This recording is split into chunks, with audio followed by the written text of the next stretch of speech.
That is on injuries. अब देखो आप, you all are sports person, आप सभी स्पोर्ट्स खेलते हो। ये छोटे छोटे बच्चे दिख रहे हैं मुझे यहाँ पर, कैमरा नहीं है, this is part and parcel of sports. ये स्पोर्ट्स में होता ही होता है। अगर आप इंजरीज करोगे, आप किसी भी तरीके का फिजिकल वर्कआउट करोगे that is related to your physical fitness, related to your mental fitness, तो chances of injury are there, वहां पे इंजरी के चांसेस हैं, ठीक है ना। लेकिन उस इंजरी से हमने क्या करना है, अपने आप को बचाना है, we have to prevent ourselves, ठीक है। तो मैं आपको थोड़ा सा एक जनरल आइडिया सा दूंगा, कुछ ऐसी टर्म्स है जो आपको समझ नहीं आई, लेकिन मैं आपको बिल्कुल सिंपल लैंग्वेज में बताऊंगा, क्योंकि आपका भी लेवल उतना नहीं है कि आप इंजरीज को इतना डिटेल में समझ सकें। आपको क्या है, आपको जहां भी किसी को भी कोई प्रॉब्लम है, आपने मुझे अपनी प्रॉब्लम बतानी है इस लेक्चर के बाद, ठीक है, कि हमें ये प्रॉब्लम है, तो मैं उसका आपको थोड़ा सा ट्रीटमेंट बताऊंगा कि आपने ऐसे ऐसे करना है। तो सबसे पहले इंजरी क्या होती है, इंजरी को जिसको हम बोलते हैं क्या, चोट। ये तो सुना है ना सबने, इंजरीज, चोट means damage to the body, body को डैमेज, नुकसान पहुंचना, चाहे वो बॉडी का क्या कोई भी टिश्यू हो, कोई भी सेल हो। हमारी बॉडी किसकी बनी है, सेल्स की बनी है, टिश्यूज की बनी है ना। तो फिर वैसे वैसे कंबाइन होके वो अलग से ऑर्गन्स बनते हैं, ऑर्गन्स कंबाइन होके बॉडी तैयार होती है, एक स्ट्रक्चर तैयार होता है। लेकिन इंजरी कहां से शुरू होती है, हमारे सेल से। सेल को इंजरी आई तो चोट लग जाती है, हम खेल रहे होते हैं चोट लग जाती है, लेकिन खेलते खेलते चोट क्यों लगती है हमें, ये हमें ध्यान में आना चाहिए कि हम तो खेल रहे थे, मैं तो अपनी प्रॉपर तरीके से खेल रही थी, लेकिन फिर भी चोट लग गई। तो उसके बहुत सारे कारण होते हैं बच्चों, जैसे कि हम क्या करते हैं, चोट लगने का सबसे पहला कारण ये है कि आप मैदान में उतरे but without proper warm up, आपने वार्म अप नहीं किया। हमें क्या है, हमें जल्दी होती है, आपकी तरह हम भी जब बच्चे थे, हमारा क्या होता है मेन फोकस कि बैट पकड़ना, मुझे बैटिंग करनी है, मुझे बैटिंग करनी है। जैसे आप सब लोग ग्राउंड में जाते थे पहले जब फर्स्ट टाइम आए होंगे, but now you are well disciplined, और मैं आपके सारे वीडियोस देखता हूं तो आप प्रॉपर वेल डिसिप्लिन्ड हो। लेकिन जब शुरू में आप आए थे तो सबसे पहले हमारा मन क्या होता है, बैट पकड़ना, मैं बॉलिंग बैटिंग कराऊं, बैटिंग। कुछ बॉलर्स इंटरेस्ट होते हैं वो बॉलिंग की तरफ चले जाते हैं, कुछ फुटबॉल खेलते हैं वो फुटबॉल की तरफ चले जाते हैं, लेकिन क्या करते हैं वो सीधा जाके उसको लाते मारना, किकिंग स्टार्ट करते हैं, थ्रोइंग स्टार्ट करेंगे, वो आगे वाले को इंप्रेस करने के लिए विदाउट वार्म अप फास्ट से फास्ट बॉल फेंकेंगे। लेकिन उन चीज का क्या नुकसान होता है, हमने वार्म अप तो किया ही नहीं, हमने अपनी बॉडी को तो प्रिपेयर किया ही नहीं। तो सबसे पहले क्या है, जब भी ग्राउंड में जाना है तो क्या करना है, proper warm up, proper warm up 20 minute. सबसे पहले आपके कोचेस यहाँ पर हैं, आपके टीचर्स यहाँ पर हैं, वो आपको पूरा बताते हैं वार्म अप कैसे करना है। तो 15 से 20 मिनट आपने सबसे पहले क्या करना है, warm up, that is very important. Warm up क्यों जरूरी है, देखो किसी भी काम को करने के लिए हम सबसे पहले क्या करते हैं, अपने माइंड को तैयार करते हैं। If you are mentally ready तभी हम काम कर पाते हैं। जैसे आपने कोई स्किल सीखनी है, कोई बैटिंग की शॉट है, कोई भी कुछ करनी है, तो सबसे पहले आप उसको किस लेवल पे प्रैक्टिस करते हो, मेंटल लेवल पे। जब आप मेंटली फिट हो जाते हो, जब आपके माइंड में वो चीज बैठ जाती है, तो आपके फिजिकल एग्जीक्यूशन ऑटोमेटिकली हो जाता है उस चीज का। जैसे आपने कोई स्ट्रेट ड्राइव सीखनी है, तो पहले आपको पता हो, मैं आपको बोलूंगा किसी बच्चे को पता है स्ट्रेट ड्राइव, मैं बोलूंगा बच्चे जस्ट स्ट्रेट ड्राइव खेलते, और उसको क्या पता स्ट्रेट ड्राइव के, लेकिन पहले उसको बताते हैं हम कि कहां पे, मेंटल लेवल पे। वो प्रैक्टिस क्या करता है, मेंटल लेवल पे उस चीज के लिए रेडी रहता है। उसी तरीके से क्या है, हमारी जो बॉडी है, हमारी बॉडी को क्या करना होता है, सबसे पहले हमें उसको प्रिपेयर करना होता है, किसके थ्रू, वार्म अप के थ्रू। हम जब वार्म अप करते हैं उससे क्या होता है, हमारी बॉडी में क्या होता है, हीट प्रोड्यूस होती है ना, हीट प्रोड्यूस। तो जब हीट प्रोड्यूस होती है उससे क्या होता है कि हमारी बॉडी का जो ब्लड सर्कुलेशन होता है, जो ब्लड फ्लो होता है, वो बढ़ता है। तो जो हमारे जितने भी टिश्यूज हैं, मसल्स हैं, सॉफ्ट टिश्यूज हैं, हर एक बॉडी, जो हमारा ब्लड है, हमारी बॉडी का ऐसा कोई भी एरिया नहीं जहां पर वो नहीं पहुंचता है ना। तो जब वो ब्लड वहां पे पहुंच जाएगा तो अपने थ्रू क्या लेके जाता है, वो वहां अपने थ्रू वो न्यूट्रिएंट्स लेके जाएगा, कुछ एनर्जी होती है उसमें, वो वहां पे पहुंचा देता है उस टिश्यू तक, उस मसल तक। जैसे वहां पे पहुंचता है तो वो जो हमारे मसल्स और टिश्यू होते हैं वो क्या हो जाते हैं, एक्टिवेट हो जाते हैं। उनको पता लग रहा है कि कुछ मूवमेंट हो रही है। जब मूवमेंट हो रही है तो that means we are getting ready, हम तैयार हो रहे हैं। तो पहले 15 से 20 मिनट क्या है, warm up is very important. It is very important aspect of each and every physical activity. जब भी आपकी फिजिकल एक्टिविटी की बात होगी तो वार्म अप जरूरी है। सब लोग वार्म अप करते हैं ना? Yes sir. Proper warm up. Yes sir. सबसे बड़ी बात है, चीटिंग नहीं करनी है वार्म अप में। चीटिंग का मतलब पता क्या होता है, अगर आप विनोद सर से बचने के लिए कर रहे हो कि नहीं, सर नहीं देख रहे, मैं बता दिया, मैंने एक्सरसाइज कर दी, सर मैंने ये भी कर, लेकिन उसका नुकसान किसको है, आपको है ना। इस केस में क्या करना है, चीटिंग नहीं करनी हमने क्या करना है, प्रॉपर वार्म अप करना है, अच्छे से बॉडी को तैयार करना है। जब हमारी बॉडी अच्छे से तैयार हो जाएगी तो वार्म अप के अंदर आपने क्या करना है, साथ साथ में स्ट्रेचिंग भी करनी है, वो वार्म अप के अंदर ही आ जाती है, ठीक है। तो जब आपकी बॉडी प्रिपेयर हो जाएगी उस चीज के लिए तो आपको इंजरीज कभी भी नहीं आएंगी। समझ आई मेरी बात? सबसे पहले क्या करना है, वार्म अप करना है, बॉडी की स्ट्रेचिंग करनी है। Know what is stretching? Stretching क्या होता है? स्ट्रेचिंग सुना है आप, करते हो ना स्ट्रेचिंग? स्ट्रेचिंग क्या होता है कि अपनी बॉडी के जो मसल्स है, जो जॉइंट्स है, उनको खींचना। मतलब उनकी हमारे हर एक मसल की एक लिमिट होती है। जैसे कुछ मसल्स होते हैं हमारे बॉडी में, जैसे ये हमारा बाइसेप्स है, पता है ना सबको, ये बाइसेप्स है। तो इसका ये कैसे इसको खींचना कैसे है? हमने जब भी स्ट्रेचिंग करनी है, मसल का जो एक्शन है उसके अपोजिट डायरेक्शन में करनी है, ठीक है। जैसे बाइसेप्स है हमारा, तो ये इसका फंक्शन क्या है, ये एल्बो को फ्लेक्स करता है ऐसे, ये इसको फ्लेक्स कर रहा है, इस वक्त टाइटनिंग हो रही है, लेकिन इसकी स्ट्रेचिंग क्या करेंगे, जब हम इसको ये खींचेंगे, ये पूरा इसका अपोजिट डायरेक्शन में जा रहा है ना, तो ये खिंचो रहा है। तो हर एक हमारे बॉडी में जो मसल्स होते हैं उसमें क्या होता है, कुछ रिसेप्टर्स होते हैं। रिसेप्टर्स क्या होते हैं, जो हमारी मसल्स को बताते हैं कि तैयार हो जाओ। रिसेप्टर्स होते हैं ना, वो बॉडी को क्या बोलते हैं, माइंड से सिग्नल्स आते हैं रिसेप्टर्स के पास, जैसे वो खिंचोते हैं, ठीक है, उनमें सेंसेशन प्रोड्यूस होती है, वो उसको खींचते हैं तो वो एक्टिवेट हो जाते हैं। वो बॉडी को बताते हैं, उस मसल्स को बताते हैं कि भाई आप पर थोड़ा सा स्ट्रेस पड़ रहा है, आप पे थोड़ा सा स्ट्रेस पड़ रहा है, तो आप तैयार हो जाओ। तो उससे क्या हो जाएगा, हमारी बॉडी के मसल्स, हमारी बॉडी के लिगामेंट्स, हमारी बॉडी के टेंडन्स, ये सब क्या हो जाएंगे, प्रिपेयर हो जाएंगे। किसके लिए? फिजिकल एक्टिविटी करने के लिए। लेकिन अगर हम without warm up, without stretching करेंगे तो हमें क्या हो जाएगा, इंजरी हो जाएगी, क्रैम्प्स हो जाएंगे, मसल पुल हो जाएगा, मसल टियर हो जाएगा, बहुत तरीके की ऐसी इंजरीज होती है। तो ये था इंजरी के बारे में कि इंजरी क्या होती है और कैसे हो सकती है। अब इंजरी क्या है, जैसे दो कॉमन जो सबसे जरूरी इंजरीज होती है, जैसे एक होती है एक्यूट इंजरी, एक होती है क्रोनिक इंजरी। अब एक्यूट में क्या होता है बच्चों, कि जब आप खेल रहे हो, जैसे आप कोई भी गेम खेल रहे हो, फुटबॉल, वॉलीबॉल, बॉक्सिंग, कुछ भी खेल रहे हो, लेकिन आपको अचानक से चोट लग जाती है। अचानक से चोट लग गई मींस आपके बॉडी पे सडन स्ट्रेस पड़ गया, अचानक से। पहले आप नॉर्मल थे बिल्कुल, लेकिन अचानक से आपको ऐसे लगा कि नहीं मुझे दर्द हो गया, वो क्या हो गई, एक्यूट इंजरी। मतलब उसी वक्त जो हो गई, वो किसकी वजह से हो सकती है, आप खेल रहे हो, आप खेलते खेलते गिर गए, आपको इंजरी हो गई। आप कैच कर रहे हो क्रिकेट में, आपकी फिंगर्स में बॉल लग गया और आपको इंजरी हो गई। ये कौन सी होगी, एक्यूट इंजरी। मतलब जो उसी वक्त तुरंत हो जाए और आपको उसका तुरंत पता चल जाए कि नहीं मुझे चोट लगी है। या आप दो प्लेयर्स जा रहे हैं बॉल के आपस में टकरा गए, तो उनको दोनों को इंजरी हो सकती है, हेड पे इंजरी हो सकती है, कहीं भी किसी भी बॉडी पार्ट, कोई भी बॉडी का पार्ट इंजर्ड हो सकता है। तो वो कौन सी इंजरी हो गई, एक्यूट इंजरी, मतलब जो तुरंत हो जाए। अब एक्यूट इंजरी किस पार्ट में हो सकती है, किस किस पार्ट में हो सकती है बॉडी की एक्यूट इंजरी, एनी पार्ट, किसी पे भी हो सकती है, चाहे वो सर हो, सर से लेके पाँव तक किसी भी पार्ट में इंजरी हो सकती है। लेकिन मोस्ट कॉमनली जो हमारे इंजर्ड स्ट्रक्चर है, मतलब जिनको which are more prone to injury, मतलब जिनमें चोट लगने का ज्यादा खतरा रहता है, ज्यादा रिस्क रहता है, वो क्या है स्पोर्ट्स में, हमारे मसल्स, जिसको हम बोलते हैं मांसपेशियां, हमारे लिगामेंट्स, हमारे टेंडन्स, बोन्स एंड जॉइंट्स। क्यों? क्योंकि इनमें मूवमेंट्स ज्यादा करते हैं हम, इन पार्ट पे क्या करते हैं, क्योंकि स्पोर्ट्स में क्या है, स्पोर्ट क्या है, movement, motion in body. Body हमेशा स्पोर्ट्स में क्या रहती है, मोशन में रहती है, मूवमेंट होती रहती है, मसल्स की कंट्रैक्शन होती है, जॉइंट्स में मूवमेंट होती है, ठीक है, ब्लड सर्कुलेट कर रहा होता है, ठीक है। तो उसमें क्या है कि एक्यूट इंजरी की वजह से ये कोई भी पार्ट इंजर हो सकता है। अब आपको मसल तो पता ही है क्या चीज होती है, मांसपेशी। किसके साथ अटैच होती है, बोन्स के साथ अटैच होती है। तो मसल्स, लिगामेंट भी सुना होगा आपने, स्पोर्ट्स में more prone to injury, ligament injury होती है, बहुत सारे प्लेयर्स को लिगामेंट्स में इंजरी होती है।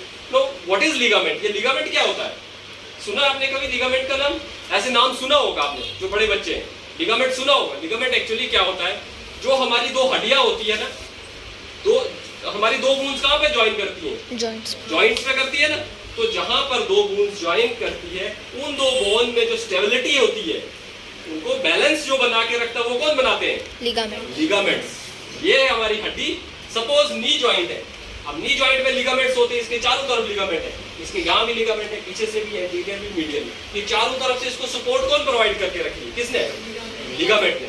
तो सोचो अगर लिगामेंट इंजर्ड हो जाए, लिगामेंट में इंजरी हो जाए, लिगामेंट में बहुत सारी इंजरीज होती है, ग्रेड 1, 2, 3 ऐसे बहुत सारी इंजरीज होती है। तो हमारा अगर लिगामेंट इंजर्ड हो जाए तो हम क्या कोई मूवमेंट कर पाएंगे? मूवमेंट टोटल लॉस हो जाएगी हमारी। कभी कभी हम क्या करते हैं, चलो मैं आगे वो बताऊंगा। तो लिगामेंट आपको पता चल गया क्या होता है, जहाँ जो दो बोन्स को जोड़ता है उनको आपस में स्टेबिलिटी, उनमें बैलेंस मेंटेन करके रखता है, दैट इज लिगामेंट। उसके बाद एक और टिश्यू होता है हमारा, जो हमारा लिगामेंट है, ये कनेक्टिव टिश्यू होता है। इसका मतलब होता है कनेक्टिव टिश्यू। आपने टिश्यूज की टाइप पढ़ी होगी, तो कनेक्टिव टिश्यू होता है। इसको कनेक्टिव टिश्यू क्यों बोलते हैं? Because it connects the bone, bones को जोड़ता है, ठीक है ना। उसके बाद आता है एक और टर्म है जिसको हम बोलते हैं टेंडन, जिसमें इंजुरी होती। अब टेंडन क्या होता है? ये भी एक कनेक्टिव टिश्यू है, लेकिन ये क्या करता है, हमारे मसल्स को हमारी बोन्स के साथ जोड़ता है। अब हमारा मसल तो ये दिख रहा है ना आपको, मांसपेशी, ये मसल दिख रहा है, यहाँ पे मसल है, तो ये मसल बोन के साथ तो अटैच है ही, इसका जो मेजर पोर्शन है वो बोन के साथ अटैच है, यहाँ से फाइबर्स मसल किसके साथ, लेकिन इसका एक एंड आगे है जो किसके साथ जुड़ा हुआ है? बोन्स के साथ। वो एंड किसके साथ कनेक्ट होता है? टेंडन के थ्रू।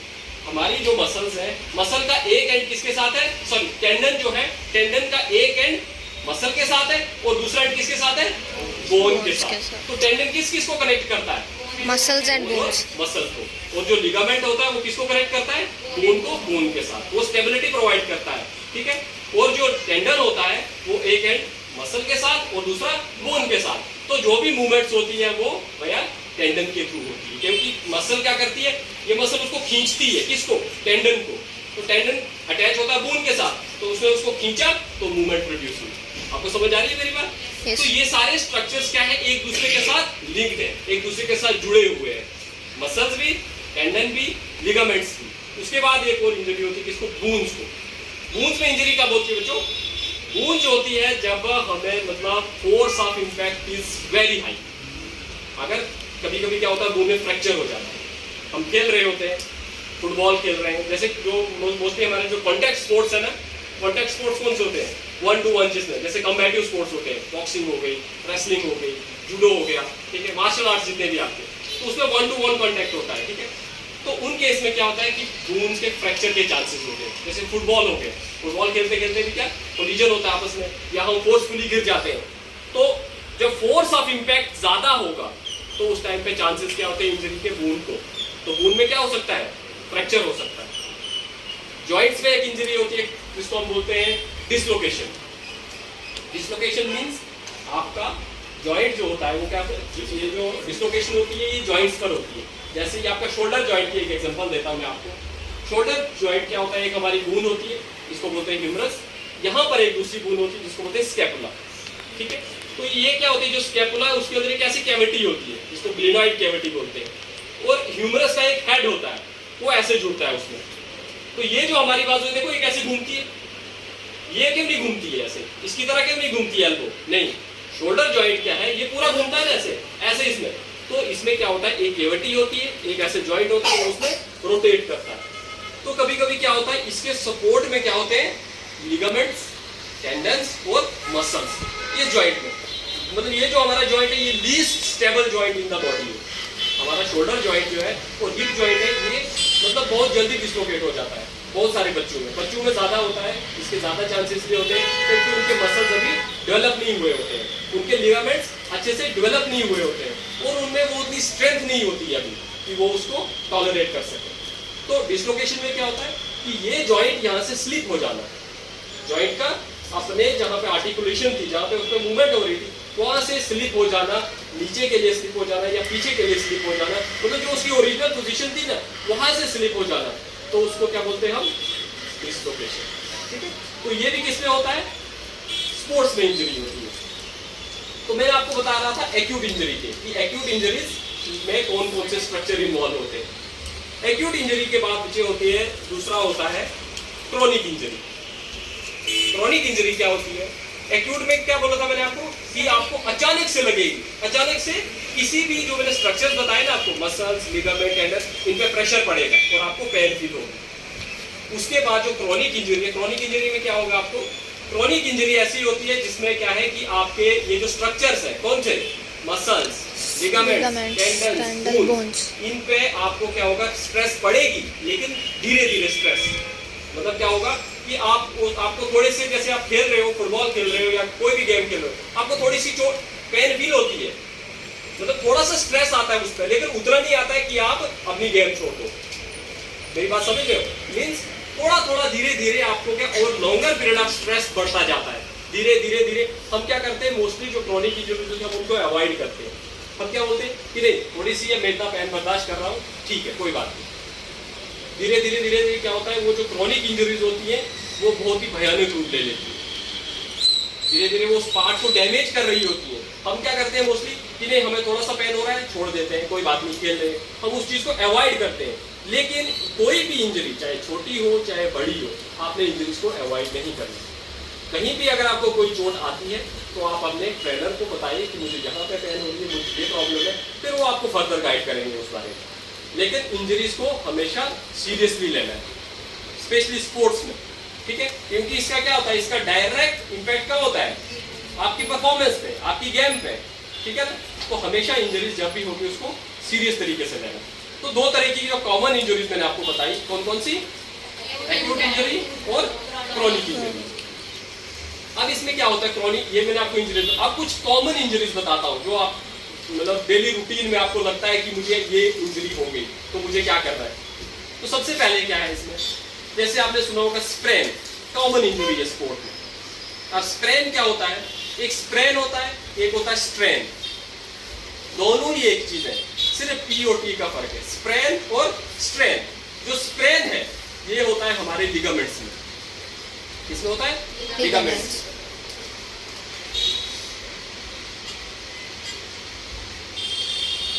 और जो स्ट्रेन होता है वो होता है हमारे मसल्स में।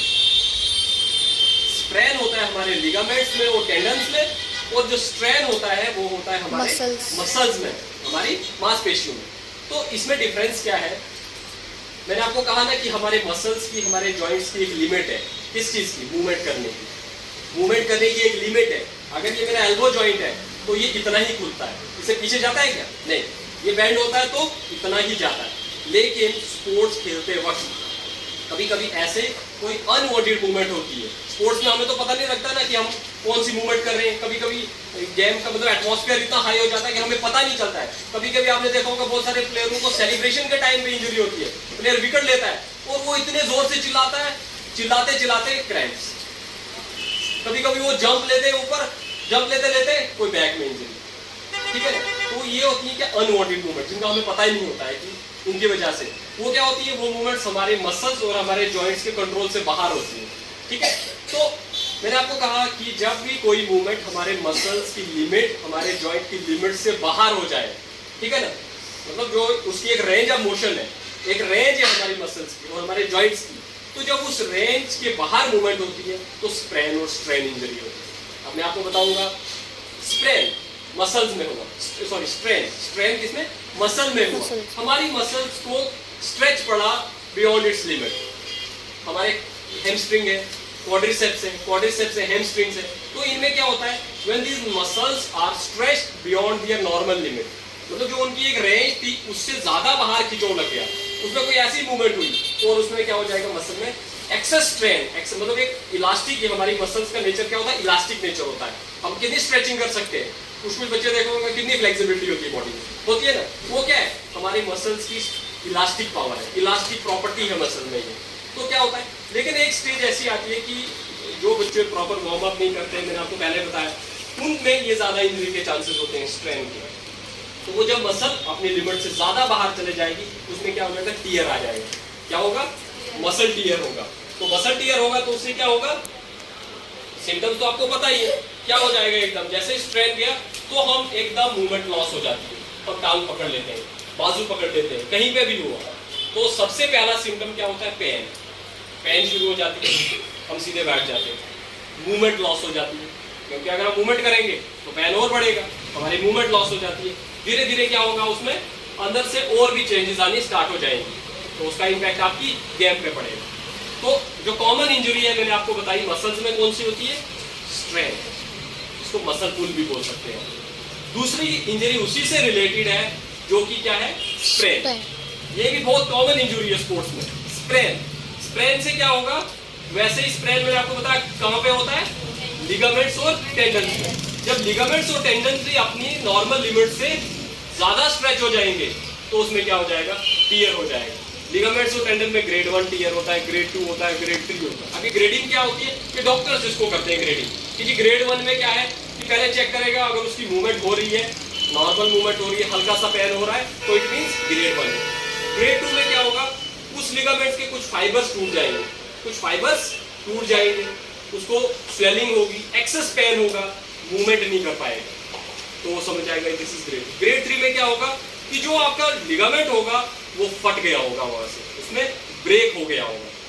तो जब लिगामेंट ही ब्रेक है तो सिम्टम्स तो आपको पता चल ही जाएंगे, मींस नो मूवमेंट, कोई जीरो मूवमेंट होगी, एक्टिव मूवमेंट कुछ नहीं होगी, कुछ भी नहीं कर पाएगा वो प्लेयर या एथलीट जो भी होगा।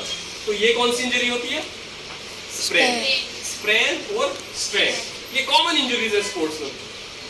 और ये होती कहां पर है मोस्टली, अब मैं आपको बताऊं, जो फास्ट बॉलर्स होते हैं, फास्ट बॉलर्स में क्या होता है, शोल्डर जो आपका शोल्डर जॉइंट है, इसमें एक क्या होता है जिसको रोटेटर कफ इंजरी भी बोलते हैं।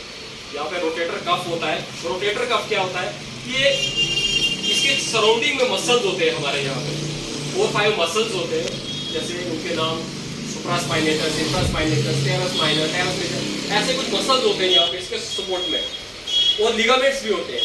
तो जब वो वीक पड़ जाते हैं, उनमें वो रिक्वायर्ड स्ट्रेंथ नहीं होती है, वो मतलब जो आपको आप जितना इस पर लोड डालोगे उस लोड को टॉलरेट करने की स्ट्रेंथ नहीं होती है।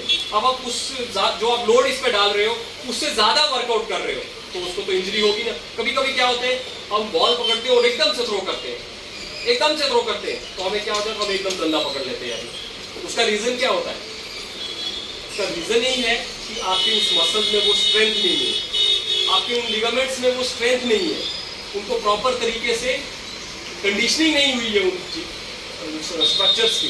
तो इसीलिए वो जो आपको झटका लगता है, जर्क लगता है, तो वो क्या होता है, वो स्प्रेन या स्ट्रेन के सिम्पटम। तो इसको रोटेटर कफ इंजरी भी बोलते हैं। ठीक है, उसके बाद कुछ कॉमन इंजरीज दूसरी, जैसे स्किन में इंजरीज होती है। जब भी हम खेलते हैं, ग्राउंड में खेलते हैं, तो स्किन में छोटी मोटी इंजरीज होती रहती हैं, जैसे लेसरेशन होते हैं, एब्रेजन होते हैं। इसमें क्या होता है, लेसरेशन मींस कट पड़ जाना, आपकी स्किन को कट लग जाता है। तो जब भी कट का तो ट्रीटमेंट आप सबको पता है, कहीं कट हुआ, यूजिंग हुई ब्लड की, तो आपने क्या करना है, थोड़ा सा कॉटन लगा के उसको वॉश करके, उसको अच्छे से क्लीन करके, वहाँ पे कोई भी ये जैसे बेटाडीन का ऑइंटमेंट या इसका सोल्यूशन फॉर्म में आता है, वो लगा के उसको वाउंड को हील कर सकते हैं, उसको वैसे ट्रीट कर सकते हैं। जैसे एब्रेजन्स होते हैं, कभी हम करते हैं, खेलते खेलते हम स्लाइड मारते हैं बॉल के लिए, तो क्या होता है, हमारे स्किन में ऐसे निशान जैसे लगे, स्क्रैचेस जैसे पड़ जाते हैं, तो उसमें क्या हो जाता है, आपको एक फ्लूइड जैसा निकलना शुरू कर जाता है। तो सुपरफिशियल लूजिंग होती है ब्लड की, प्लाज्मा जैसा निकलता है या फिर ब्लड जैसा निकलेगा आपको। तो उसमें क्या करना है, जो उस सिचुएशन में क्या करना है, आपने गंदे हाथ उसमें नहीं लगाने, कुछ नहीं करना है, पानी से धो लेना है उसको, पानी से धो के एंटीसेप्टिक सोल्यूशन किसी से वॉश करके, और उसमें थोड़ी सी ऑइंटमेंट लगा देनी है और रैप कर देना है, और उसमें हीलिंग हो जाएगी। ये स्किन की इंजरीज है नॉर्मल जैसे। ठीक है, फिर उसके बाद मैंने आपको पहले बताया जैसे फ्रैक्चर, फ्रैक्चर तो बहुत सीरियस इंजरी है। ठीक है, तो उसका ट्रीटमेंट तो हॉस्पिटल में जाके ही हो सकता है, डिपेंड करता है कि फ्रैक्चर किस लेवल का फ्रैक्चर है, किस ग्रेड का फ्रैक्चर है। ठीक है, तो उसमें प्लास्टर लगाया जाता है, आपको कोई मूवमेंट नहीं करनी है, कोई भी मूवमेंट नहीं, बिल्कुल आपको रेस्ट में रहना है, और जैसे जैसे वो आपका इंप्रूव हो जाएगा फिर आपने वापस अपनी एक्टिविटी पे। तो ऐसे और भी बहुत सारी इंजरीज है, बट जो आपके लेवल की है और आपके मतलब आप डेली रूटीन में फेस करते हो। ठीक है, आप खेलते हो, आपको पता चलता है कि यहाँ पे मुझे ये प्रॉब्लम आ रही है, ये आ रही है, तो ये तकरीबन कवर कर लो। उसके बाद आपने इन इंजरीज का एक आपको मैनेजमेंट बताऊंगा, ट्रीटमेंट फॉर्मूला है इंजरीज को याद करने का। आपको कहीं याद नहीं करनी है, आपको प्रैक्टिकली अपने मतलब जो भी आपकी स्पोर्ट्स लाइफ है उसमें उनको इम्प्लीमेंट करना है। तो प्राइस मींस, अगर आपको जो मैंने आपको इंजरीज बताई, स्प्रेन है, स्ट्रेन है, डिस्लोकेशन है, फ्रैक्चर है या सबलक्सेशन है, कुछ भी है ऐसा, तो उस सिचुएशन में आपने क्या करना है बच्चों, प्राइस, पी फॉर, जैसे प्राइस बताया था मैंने, तो P means passive movement, passive movement कोई नहीं करनी, पैसिवली उसको, जैसे अगर आपको इंजरी आ गई है तो जो भी आएगा वो पहले देखेंगे उसको इंजरी का लेवल क्या है, एक्टिवली आप मूव कर पा रहे हो या नहीं। आर मींस रेस्ट, आपने उसको क्या करना है, रेस्ट में रखना है पार्ट को। आपको इंजरी हो गई है लेकिन आपने कोई मूवमेंट नहीं करनी, रेस्ट में। PRI, I for icing. उस पार्ट में जब भी हमें कहीं भी मस्कुलर इंजरी होगी या आपके मस्कुलोस्केलेटल इंजरी होगी तो उसमें icing is very important therapy. Ice therapy का नाम है क्रायोथेरेपी भी बोलते हैं इसको। तो इसका सबसे बड़ा रोल क्या होता है क्रायोथेरेपी से, ये हमें क्या तुरंत जो पेन हो रही होती है ना उसको एकदम खत्म कर लेती है। वो कैसे, क्योंकि आइसिंग करने से क्या होता है कि जो हमें पेन कैसे फील होती है, सेंसेशन। पेन क्या एक तरह की सेंसेशन है, ठीक है ना। तो वो जो आइसिंग होती है वो, और सेंसेशन कौन कैरी करता है हमारी बॉडी में, नर्व्स होती है। कुछ नर्व्स होती है जो सेंसेशन को कैरी करती है। तो क्रायोथेरेपी से क्या होता है कि वो जो सेंसेशन है ना, आइसिंग से क्या होता है, वो नर्व जो होती है एक तरह से वो डिसेंसिटाइज हो जाती है, मतलब उनमें वो सेंसेशन नहीं हो रहती है जो पेन को ला रही होती है आपकी तरफ, ठीक है ना। जिस एरिया में आपको दर्द हो रहा होता है, इंजरी हुई होती है, तो उस एरिया में वो क्या करती है, उनको ब्लॉक कर देती है। कौन, आइस थेरेपी, क्रायोथेरेपी से। PRI, I mean icing. C for compression. C is compression. Compression क्या है कि आपको क्या कहीं भी कोई इंजरी हुई है तो सबसे पहले क्या करना है, आपने उसको कोई बैंडेड लगा देना। बैंडेड में जैसे गर्म पट्टी होती है ना, तो उसे कंप्रेस कर देना, उसको एकदम लपेट देना है, कोई मूवमेंट नहीं करना। ये आपका फर्स्ट एड ट्रीटमेंट है आपके ग्राउंड में। ये सब चीजें कहाँ पे पॉसिबल है, ग्राउंड में हो सकती है, क्योंकि वहां पे हमारे पास ये चीजें अवेलेबल होती है, ठीक है। कंप्रेशन के बाद PRICE means elevation of the part. जहां पे आपको इंजरी हुई है आपने उस पार्ट को अपने हार्ट लेवल से एलिवेट करना है। एलिवेशन क्यों करना है, क्योंकि जहां पे इंजरी हुई होती है ना, वहां पे क्या होता है, जो ब्लड इकट्ठा हो रहा होता है उससे, उसकी वजह से क्या होता है, उस ब्लड की वजह से हमें ज्यादा पेन होता है। तो हमें एलिवेट करना है ताकि इस पार्ट की तरफ ब्लड ना जाए। ब्लड नहीं जाएगा तो हमें पेन थोड़ा कम होगा। तो एलिवेशन करने से एक दूसरा ये रहता है कि जो स्वेलिंग हो रही होती है वो कम हो जाती है, इन्फ्लेमेशन जो होती है वो कम हो रही है। ये आपका, ये क्या आ गया आपका कौन सा, फिजियोथेरेपी मैनेजमेंट, मतलब आपका ग्राउंड पे ये चीजें आप कर सकते हो। ये कभी भी किसी अगर प्लेयर को कोई इंजरी होती है तो आपने इन चीजों का ध्यान रखना। उसके बाद क्या होता है, अगर severity of injury is more, suppose आपके किसी लिगामेंट में सीवियर इंजरी आई है, नी का लिगामेंट इंजर हुआ है, आपके शोल्डर का लिगामेंट इंजर हुआ है, तो उस केस में क्या करना है, आपने डॉक्टर के पास कंसल्ट करना है। खुद ट्रीटमेंट नहीं करना है, पहले डॉक्टर के पास जाना है। डॉक्टर डायग्नोज करेगा, देखेगा आपकी इंजरी का लेवल क्या है, कितना लेवल है वो, ठीक है। तो उस इंजरी को देखकर वो आपका क्या रिहैबिलिटेशन प्रोग्राम जो होगा, रिहैबिलिटेशन प्लान डिसाइड करेगा। जैसे अगर शोल्डर में इंजरी हुई है, आप मूवमेंट नहीं कर पा रहे हो, तो फिजियोथेरेपिस्ट जो है वो सारा शेड्यूल आपका डिसाइड करता है। और एक सबसे जरूरी चीज बच्चों याद रखनी है आपने क्या, कि जब भी इंजरी हो, कभी भी अगर लाइफ में इंजरी होती है स्पोर्ट्स खेलते वक्त या कभी भी किसी तरीके से, तो जब तक आप फुली रिकवर ना हो तब तक आपने वापस ग्राउंड में नहीं जाना। इससे क्या होगा, आपकी इंजरी क्या होगी, ओवर एग्रीवेट हो सकती है, आपके पार्ट को ज्यादा डैमेज हो सकता है, ज्यादा नुकसान हो सकता है उससे आपको। तो इसीलिए क्या करना है, कोशिश ये करनी है कि कभी भी कोई प्रॉब्लम होती है उसका प्रॉपर ट्रीटमेंट करवा लो, पहले अच्छे से ट्रीटमेंट करवा लो, प्रॉपर रिहैबिलिटेशन, ठीक है, अच्छे से उसका ट्रीटमेंट करके फिर ही आप ले जाते, क्योंकि जो आपकी चोट होती है उसका आपका डायरेक्ट रिलेशन किससे, आपकी परफॉर्मेंस से। तो अगर आप इंजरी के साथ ही खेलते रहोगे तो परफॉर्मेंस भी जाएगी, टीम से भी बाहर हो जाओगे और बॉडी का भी नुकसान होगा। तो इसीलिए आपने क्या करना है, जब भी इंजरी होगी तो उसका प्रॉपर ट्रीटमेंट करें। दूसरा चीज, ये तो इंजरी से रिलेटेड। अब इससे क्या होता है, इंजरी तो मैंने आपको बता दी कि ये इसका ट्रीटमेंट थोड़ा सा ये है। अगर आपको किसी को भी कोई भी प्रॉब्लम है तो आप अभी मुझसे डिस्कस करेंगे इसका क्या प्रॉब्लम है, मैं आपको इसका मैनेजमेंट बताऊंगा। लेकिन उससे पहले एक और चीज मैं बताना चाहूंगा आपको कि इंजरी से हमने अपने आप को प्रिवेंट कैसे करना है। हम मौका ही नहीं देंगे अपने आप को इंजर होने का। आपने देखे होंगे इंटरनेशनल लेवल के बड़े बड़े players, Ronaldo, Virat Kohli, MS Dhoni, कितने फिट प्लेयर हैं वो, है ना। मतलब बहुत ही रेयर होगा कि उनको आप सुनोगे कि उनको इंजरी हुई। सुनने में आता है कि नहीं आता, वो कभी टीम से किस लिए बैठते हैं बाहर रेस्ट करने के लिए, लेकिन मीडिया में बताया जाता है कि उनको थोड़ी सी इंजरी हुई थी ऐसे ऐसे करके, लेकिन ये आप फुली फोकस करते हैं। जब वो फिटनेस पे फोकस करते हैं तो उनकी गेम ऑटोमेटिकली क्या ब्रशअप हो जाती है, अच्छे से एकदम परफॉर्म करते हैं। तो उसके लिए क्या है, कुछ प्रिवेंटिव मेजर्स हैं कि आप अपने आप को कैसे प्रिवेंट कर सकते हो इंजरी से। तो मैंने आपको पहले बताया, पहली चीज क्या करनी है आपने, सबसे पहले proper warm up, proper warm up, कोई चीटिंग नहीं करनी, चीटिंग बिल्कुल भी नहीं करनी। आप चीटिंग करोगे तो किसके लिए करोगे? अपने लिए, अपना नुकसान है या भूषण सर का नुकसान है, विनोद सर का नुकसान है? नहीं, नुकसान किसका है? आपका अपना नुकसान है। तो आप सब लोगों ने क्या करना है कि सबसे पहले प्रॉपर वार्म अप, फुल मतलब पसीना आना चाहिए आपको, आपके पूरे मसल्स, आपके जॉइंट, आपका हर एक बॉडी का टिश्यू को पता चलना चाहिए कि नहीं अब हम तैयार हो रहे हैं गेम के, कि सीधा जाना और बैट पकड़ना है नहीं, आपने वार्म अप करना है और स्ट्रेचिंग अच्छे से करनी है। दूसरी चीज, यूज ऑफ प्रॉपर टेक्निक। अगर आप प्रॉपर टेक्निक का यूज करोगे, प्रॉपर स्किल का यूज करोगे, तब भी आपको इंजरी नहीं आएगी, है ना? अगर आप स्किल और टेक्निक अच्छी रखोगे तो चोट कभी नहीं आएगी, कभी भी नहीं, क्योंकि आप फिट तो हो ही, वार्म अप तो कर रहे हो, स्ट्रेचिंग तो कर रहे हो, लेकिन टेक्निक और स्किल पे भी ध्यान देना है। अगर आप टेक्निक, रॉन्ग टेक्निक या रॉन्ग स्किल का यूज करोगे तो आपकी क्या होगी, मूवमेंट ही अलग होगी। जो एक अच्छा स्ट्रेट ड्राइव है, अच्छे स्ट्रेट ड्राइव की मूवमेंट ही कुछ और होती है, लेकिन गलत करोगे तो आपके मसल पे उसका नेगेटिव इफेक्ट होगा, तो उससे आपको इंजरी हो सकती है।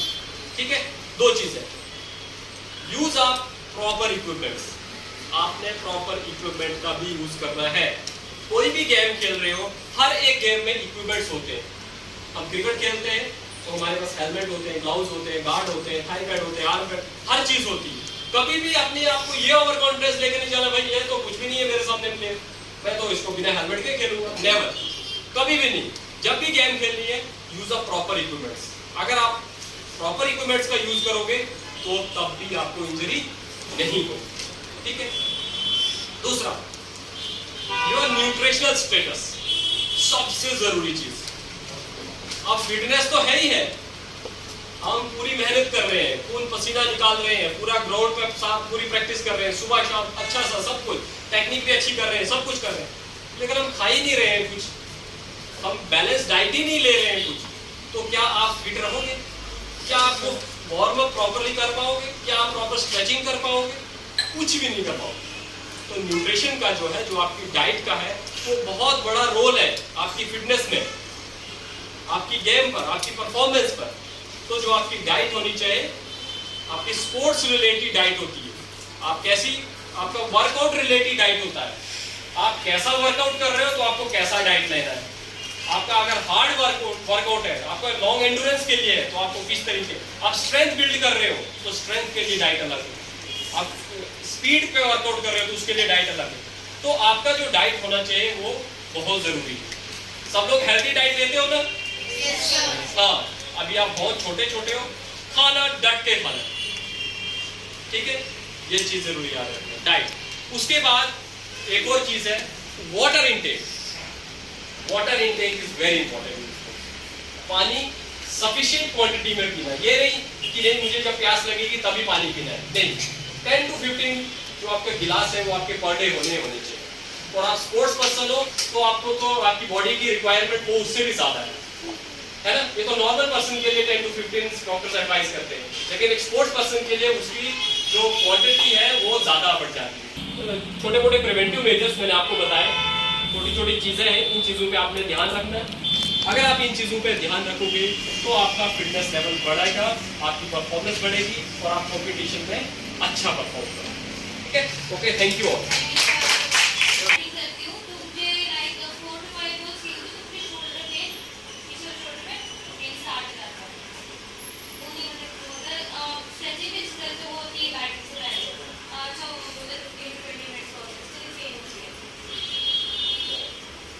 शोल्डर पे, कौन से शोल्डर में?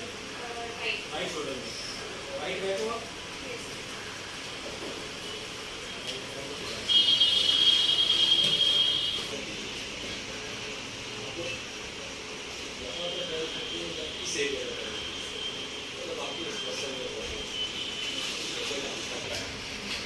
डेडलिफ्ट होता है, आपने आपको बताया होगा कैसे वेट उठाना है, आपको वेट प्रॉपर तरीके से, प्रॉपर बैलेंस, ये जो आपने शोल्डर रखते हैं ये शोल्डर विड्थ पे होने चाहिए, कभी इसको ज्यादा बाहर नहीं लेना, जितना आपकी शोल्डर की हाइट है उतना ही उठाना है। ये रखिए, आपने वेट उठाना है, वेट उठाना है तो लेग्स पे थोड़ा सा प्रेशर आना चाहिए, आपकी हैमस्ट्रिंग पे प्रेशर आना चाहिए, आपकी बैक, ये उठा के आपने पूरा बैक को थोड़ा सा स्ट्रेच करना, उससे क्या होगा, आपकी बैक पे स्ट्रेंथ प्रेशर बढ़ेगा। तो उससे आपके जो बैक के मसल है, रेक्टस स्पाइनल मसल्स है, आपके ग्लूटल मसल्स है, उनमें क्या होगी, स्ट्रेंथ भी होगी। एक ये हो गया। दूसरी एक्सरसाइज एक बहुत कॉमन सी है, आपने क्या करना है,